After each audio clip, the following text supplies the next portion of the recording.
Bien, vamos a seguir con la corrección de las actividades, que me quedé en la 14 porque si no va a salir un vídeo muy largo que luego tiene mucho peso. Y vamos por la 14. La 14 es bastante simple. Me dice, el número de sujetos de una muestra que realizan correctamente una tarea de discriminación en un experimento es de 80. Es decir, yo he hecho los que la realizan de manera correcta, me dice que son 80, que lo copie bien, ¿vale? Esa sería la frecuencia. Por aquí habría más, lo normal es que fuesen de manera no correcta, pero a lo mejor podría ser casi correcta, totalmente correcta, en fin, eso a mí me da igual. Cuántas categorías haya, a mí me da igual. Pero lo que sí que tengo yo que saber es el total, que es justo lo que me permiten, lo que me piden en este problema, cuando lo siga leyendo. Me dicen en el 1.14 que el número de sujetos que lo hacen de manera correcta son 80, y eso representa el porcentaje en tanto por ciento, es decir, en mayúscula, el 40%. Sabiendo el porcentaje, que es del 40%, el porcentaje o la proporción, mejor dicho, en tanto por 1, sería 0,40. Yo sé que para pasar de la proporción al porcentaje, lo que tengo que hacer es multiplicar por 100. Para pasar del porcentaje a la proporción, dividir entre 100. Y normalmente yo lo que hago para calcular este es dividir este entre este. Normalmente yo conozco la frecuencia de cada uno de los valores, el total, y para calcular la relativa divido la frecuencia de cada valor entre el total. Como no lo sé, le llamo X. No sé cómo andaréis de ecuaciones, pero yo creo que hasta a ojo la mitad lo podrían hacer. Lo voy a hacer sin hacerlo a ojo, escribiéndolo. En la práctica yo divido 80 entre X y me tendría que salir ese 0,40. ¿Qué tengo que hacer como la X veis que está dividiendo? ¿Eso significa dividiendo? Pues pasarlo multiplicando. 80 sería igual que 0,40 por X. ¿Qué tendría que hacer con el 0,40 que está multiplicando? Pues pasarlo dividiendo. 80 entre 0,40, esa es la manera de calcular la X. Si hago 80 entre 0,40, eso me sale 200. Conclusión, las personas a las que les he hecho la prueba o el test son 200 personas. Por tanto, la respuesta sería la A. Dice ahora que en la situación 1, vamos a poner la situación 1, no la voy a dibujar entera, voy a dibujar solamente el trozo sobre el que me hacen la pregunta. Me dice que entre 17,5 y 20,5 la altura es 50. Y entre 20,5 y 23,5 la altura es 100. ¿Vale? Aquí lo que me aparece es la edad y aquí lo que me aparece es la frecuencia. Importante, me tengo que dar cuenta, es que es la acumulada. ¿Qué significa que sea la acumulada? Pues que, por ejemplo, la frecuencia de este intervalo no es 100. La frecuencia de este intervalo será la diferencia entre 100 y 50. Y eso es justo lo que me preguntan. Me preguntan que cuál es el número de sujetos que hay entre 20,5 y 23,5. Es decir, cuál es la frecuencia del intervalo que va de 20,5 a 23,5. La respuesta evidente es 50. Por lo tanto, en la 1.15... la respuesta es 50, no 100. Cuidado que no se te vaya la vista. Bien. Dice ahora en el 1.16. Las puntuaciones de una distribución de frecuencias están agrupadas en 4 intervalos. ¿Vale? Esos 4 intervalos dice que ordenados, los puntos medios de los intervalos son 2, 5, 8 y 11. Este es el 1.16. Y lo que me preguntan es cuál es la amplitud de los intervalos. Pues hombre, yo creo que viendo de cuánto en cuánto van los puntos medios, uno fácilmente puede deducir cuál es la amplitud de los intervalos. La amplitud de los intervalos sería evidentemente de 3 unidades. Los intervalos tienen una amplitud de 3 unidades. Todas estas yo creo que son muy fáciles, ¿no? La 1.16, la respuesta sería la B, ¿vale? La 1.16, la respuesta es la B. Bien, vamos a hacer ahora la 1.17. En la 1.17 no voy a dibujar la tabla, pero si miráis en la 1.17, en la gráfica que te dan, lo que te dice es los datos de la variable 1, 2, 3, 4, 5 y 6, y me dice cuántos hay. En el 1 son 10, en el 2 son 20, en el 3 son 70, esto lo estoy copiando y mirando tal cual en la gráfica. En el 4 son 60, en el 5 son 30 y en el 6 son 10. Y lo que me preguntan es algo tan simple como cuál es el total de enfermos. ¿Cuál es el total de enfermos? Vamos a sumar 30, 100, 160, 200. Yo creo que la pregunta, esta parte del test es muy simple, ¿vale? Con lo cual el número de enfermos sería pues 200, sería la C, la respuesta, ¿vale? En la 1.18 lo que me preguntan es qué tipo de diagrama es el que me dan, ¿vale? No es un diagrama de barras, no es un histograma, ¿vale? No es un histograma en el cual las barras son rectángulos que están juntos, es pues un diagrama de líneas, ¿vale? Lo que también se llama un polígono de frecuencias. Eso es como se llama también, que es la que viene en la C. Es un polígono de frecuencias. La de la B, que es un diagrama de dispersión, es un diagrama que todavía no hemos visto, que se utiliza con dos variables. No es un diagrama de dispersión, ¿vale? Todavía no lo hemos visto. No es un histograma, porque el histograma evidentemente son rectángulos que están unidos los unos con los otros. Bien, en el 1.19 lo que me pregunta es si la simetría es positiva o si la simetría es negativa. Esto es bastante simple y nos vale este test pues, para explicarlo, ¿vale? Una variable se dice que es simétrica cuando está repartida por igual alrededor del valor que marca la tendencia central, que es la media. Ya se me ha escapado, que eso lo diremos en el tema siguiente. Esta sería simétrica. Bien, ¿qué ocurre, por ejemplo, con esta? Pues que veis que en este caso hay mayor parte de la población a la derecha que a la izquierda. Cuando está desviada hacia la derecha, número parte positiva, recordad que la izquierda parte negativa, derecha parte positiva, se dice que hay asimetría positiva. Y cuando está orientada hacia la izquierda, imaginaos una cosa así, hay más parte por la izquierda que por la derecha, en este caso hay mayor población por la parte de la izquierda. En este caso se dice que hay asimetría negativa. Que la hagamos ya bien, ya que lo hemos explicado, la que me preguntan es la C, que es de este estilo, la C que es la de bachillerato. Con lo cual la respuesta de la C es que la C es asimétrica negativa, hay más parte hacia la izquierda. Esa es ya la respuesta, que es la, espérate que lo responda, la B. La 1.19 sería la B, ¿vale? Bien, vamos a hacer ahora la 1.20.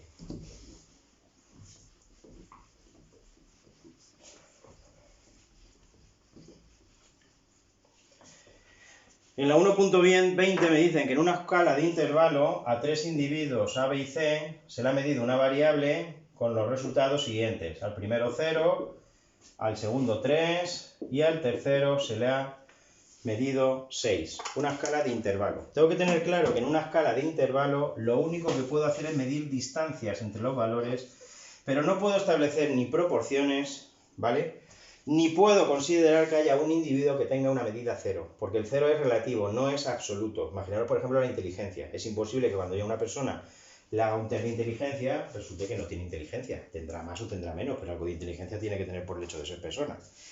Si empezamos a ver las posibles respuestas, me dice la A, el tercer sujeto, 6, tiene el doble de valor que el B. No es cierto, porque no se pueden establecer proporciones. Aunque yo aquí a ojo vea que 6 es el doble de 3, en relación con lo que sea la X, que ni me lo dicen, no puede ser que esto sea el doble que esto. Para que establezca el doble, el triple, la mitad, la variable tiene que ser de razón. Y no es de razón, es de intervalo. Solamente puedo establecer distancias.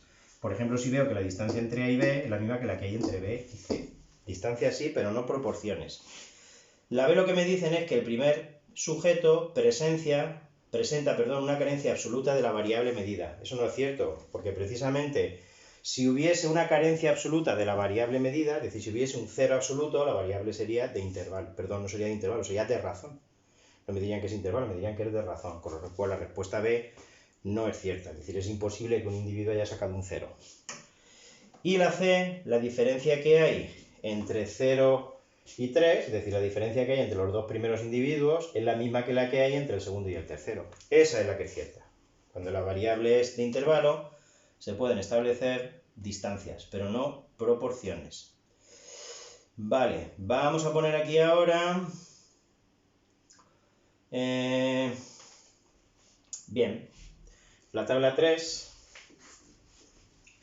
me dice, la tabla 3, voy por la 21. Tengo 200 universitarios matriculados en la UNED y tengo entre 64 y 69, tengo matriculados 4 alumnos. Eso serían las edades, supongo, ¿no? No, puntuaciones, en una escala de actitudes. Bien, entre 58 y 63 tengo 16. Entre 52 y 57 tengo 14. Entre 46 y 51 tengo 22. Entre 40 y 45 tengo 32. Entre 34 y 39 tengo 44. Entre 28 y 33 tengo 42, entre 22 y 27 tengo 18 y entre 16 y 21 tengo 8. Vale, no lo voy a sumar porque son 200. Y me pregunta, vamos a ver qué me pregunta, me dice la amplitud del intervalo, en un intervalo del intervalo, vale. ¿Cuánto mide cada intervalo? Pues hay que tener cuidado y no caer, porque uno sería muy fácil y dice, pues hombre, mirando el primero, da igual el que mire, mirando el primero, pues la amplitud del intervalo es 5. 69 menos 64. Pero tienes que tener cuidado porque una cosa es los límites aparentes, es decir, lo que uno ve, de los límites reales, que son un poquito más grandes. Los límites reales son 63,5, 69,5. Cuidado con eso, ¿eh? Y la amplitud del intervalo no es de este, que es lo que ve, es del real. La amplitud del intervalo es 69,5 menos 63,5. Siempre para calcular la amplitud de un intervalo es el valor final menos el valor inicial. Y si haces la cuenta, te sale que la amplitud del intervalo es de 6 unidades, no de 5, ¿eh? Cuidado, la respuesta es la C. Ahí sería fácil caer si no te acuerdas de los límites aparentes. Bien. En la situación 2A, vamos a ver, la situación 2 es, vamos a ver, el número de asignaturas dice, a ver, ¿cuál me toca? Me toca la 22, ¿verdad? Sí, 22. Dice, variable número de asignaturas matriculados en la UNED según los datos proporcionados en la situación 2, voy a coger la situación 2, que hay 3 situaciones, es un poco más complicadillo. No es tan rápido, le metemos la pata. Bien. En la situación 2, de 9 a 11, de 6 a 8, de 3 a 5 y de 0 a 2. Aquí son la frecuencia 2, 9, 22 y 7. Vale. Bien. ¿De qué tipo es esta variable? El número de asignaturas matriculadas en la UNED. ¿De qué tipo es el número de asignaturas matriculadas? Pues hombre, evidentemente que es cuantitativa. Todo el mundo ve que es cuantitativa. ¿Cuántas asignaturas te han matriculado? Es discreta, porque uno no puede estar matriculado en una asignatura y media, o en 2,3 o en 4,8, y es una variable de razón. ¿Por qué es de razón? Pues porque hay un cero absoluto. Es posible que una persona no se haya matriculado en ninguna, ¿vale? Sería un poco raro. Está en la UNED, pero no está matriculada en ninguna. Está esperando a ver si se decide. Es una variable de razón. Por ejemplo, el que tenga 6 matriculadas y otro que tenga 3, pues el de 6 tiene el doble que el de 3. Vamos a ver ahora qué es lo que me preguntan. Esta es de intervalo, es de razón o es continua. Pues evidentemente que la respuesta de la 22 es que es de razón. Es una variable de razón. Hay un cero absoluto y es que uno se podría matricular de ninguna asignatura. Vale. No sé por qué la he puesto para la tontería que me ha preguntado. Dice, ¿qué distribución de frecuencias de la situación 2 están en intervalos de amplitud 2? Volvemos sobre lo mismo. En la primera, bueno, lo voy a poner bien. X sub i, n sub i. En la primera es de 9 a 10, ¿vale? Solamente voy a copiar el primero. En la segunda es de 9 a 11. Y en la tercera es de 1, 2, 3, es decir, la última no está ni tan siquiera en intervalos. La única que está en intervalos es la primera o la segunda. Entonces, ¿cuál de ellas está agrupada en intervalos de amplitud 2? Esta evidentemente que no. Tened cuidado de nuevo con lo de los aparentes porque es muy fácil caer en esta. Pero la amplitud de estos intervalos en realidad no es de 9 a 11, es de 8,5 a 11,5. Y si veis la diferencia entre 11,5 y 8,5, os saldrían que los intervalos aquí son de amplitud 3. Esta, de 9 a 10, es la que, aunque aparentemente parece que tienen amplitud 1, pero no tienen amplitud 1, porque el límite real del intervalo es de 8,5 a 10,5. Y de 8,5 a 10,5, hasta con los dedos podría contar, van 9,5, 10,5, 2 unidades. Con lo cual, la que está en intervalos de amplitud 2, pues es la distribución 1, con lo cual de la 1,23 la respuesta sería la A. La 1.24 dice, ¿cuáles son los límites exactos del intervalo 32,74, 32,75? A ver, yo ya os conté que yo esto lo hago con un truco y es añadir un 0, le añado un 0 y ahora lo que hago es restar 5.